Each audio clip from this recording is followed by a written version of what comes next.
Hello everyone and welcome back to another tutorial from Finance for Beginners. In this video, I'm going to show you how you can log into your existing account on the Pocket AI Trading app. So let's get started right away.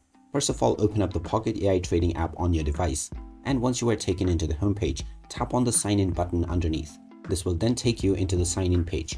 Now, if you have signed up to your account using your Google account, you can tap on the login with Google underneath the sign in button. Or you can proceed with your email address and password.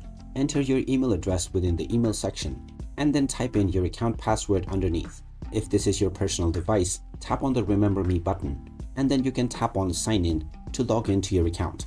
In case you have forgotten your password, you can tap on a password recovery to use your email address to reset your credentials. And there you have it. That is how easy it is to log into your account on the Pocket AI Trading app.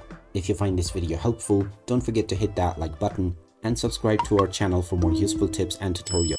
Thanks for watching, and I will see you again in the next one.